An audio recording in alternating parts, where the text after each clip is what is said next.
But good golly gee, it is so hot. It is so hot. I listen to a lot of Beyonce beforehand. Actually, I only listen to Beyonce beforehand. I have a specific Beyonce playlist. I'm jumping and smiling and like, woo! So like, maybe I am actually really excited about life right now.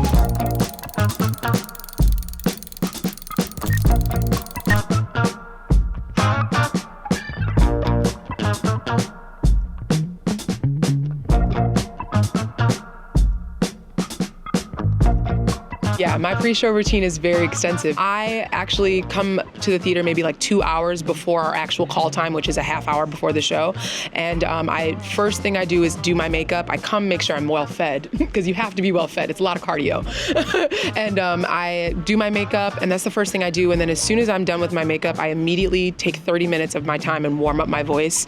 It's super imperative that I personally warm up my voice, because I'm Aragon and I sing the bottom and the top at various points of the show. So my voice is doing gymnastics, and then I have to do an extensive body warm-up, which I do for about 20 to 30 minutes before they call half hour, and I try to be done by the time they call half hour so I can be ready to get in my wig. Someone told me that I should consider like warming up, and I haven't quite considered that yet, but I do feel like I'm in good spirits, so that's most of the battle. Mine just kind of depends on when I walk through the door. If I've had a very busy day, I could be showing up like 45 minutes before the show starts, and it's like, okay, do the makeup while warming up and doing the hair, and I have no time for anything. Well, before you came in here, we were just doing a warm-up together. When Storm's not here, I'm doing my own thing, but when she is here, we do a group warm-up. The two of us, she puts on a track. Tell us more about that.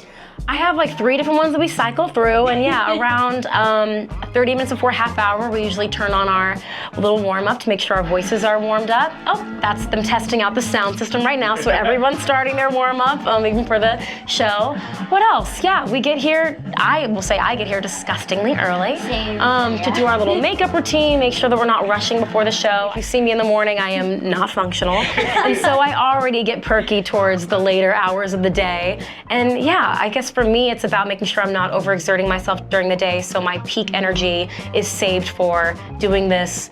We always joke that the show is like, invite your friends to watch you do a 90-minute cardio class, and that truly is what Six the Musical is, so you have to make sure that you're ready to jump up and down for 90 minutes and scream at an audience. Storm and I both love having activity outside of the show. I mean, this show is so physically demanding, but with how hot it's been this summer, you cannot, like normally I love a river run outside, but good golly gee, it is so hot. It is so hot. Thankfully, the show is so upbeat, and I can't help but have like high energy. Like there's no option for me to be like, welcome to the show. You know what I mean? So like it's one of those things where you trick your body or you trick your mind by, the physicality of something. That's what I think is happening, where I'm like, I'm jumping and smiling and like, woo! So like, maybe I am actually really excited about life right now. Honestly, the audience, they're the 7th queen, quite honestly, and they give us the energy that we need. They give us, we give it back to them, and that's probably been my favorite thing about this show is like, we really do vibe off of the audience. I've never worn anything like this in a show before, and I think what's unique about them is they're plastic,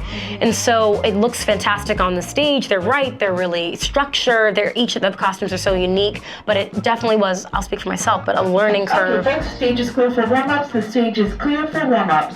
It is a learning curve of how to move in those costumes, because most of the time when you're moving, you're in, material that wants to move with you, and our costumes work against us sometimes, and so we have to train ourselves and find a way to adjust the movement to the armor, basically, that we're wearing. I know the character so well. I feel like all of us know what it feels like to embody our character, and so I don't have like a process where I meditate for 10 minutes. I've had that for other shows. If it's a highly emotional show, I have a playlist and I'm there like with my eyes closed and my headphones and I'm getting into the zone. But this one, I can just like, I just can summon Catherine Parr and she comes to me. Yeah, I think we also had the pleasure of being cast really well, and they've let us bring our personalities to the role, and so it doesn't feel like I'm having to like transform. Like, I feel like I get to bring myself to the stage. This is not your version of the Joker. That is correct. Okay, so it's not, okay. Aragon is now, I've been doing it for over 2.5 years, so now she's like engraved in me. I listen to a lot of Beyonce beforehand.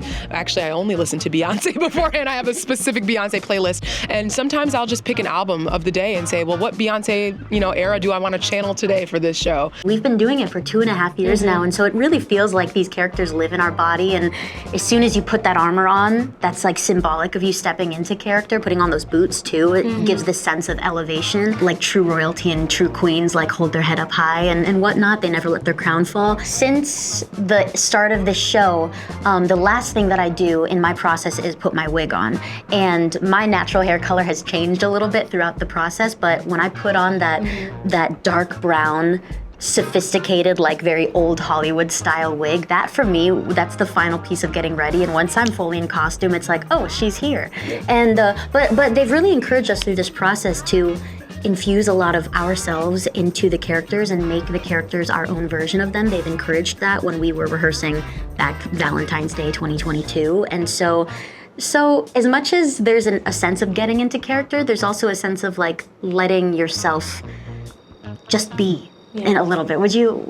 I agree. Something that I'm very grateful that Jasmine's my roommate because she lets me do before every show is we blast some music. We blast the jams. So this show is so much of a pop concert. So I feel like for me to get into the vibe of the show, it's important to like remember that queen, remember that pop diva that we're all about to channel, and to start playing the hits and get ourselves pumped up before we go onto the stage. And another tradition that we have before we enter the curtain, the 6 of us gather behind the curtain and we circle up and we pass around 2 words we want to pick for the day that we want to send around the circle. And it's a great way for us to check in before we share the space. It's a great way for us to like be honest about where we're at and what we need from each other and how we can support each other as we go on the journey together. Sometimes those words are like, they originally started as love and light, but then, and it was consistent, but then it, after an 8-show week, maybe even a 14-show week, it's something like ease, or at the end of the week, we love to pull out a conquer because we've done it, we've finished the week, but we're at the top of the week now, so we're feeling good. I'm feeling good. Might be light again today. Let's go.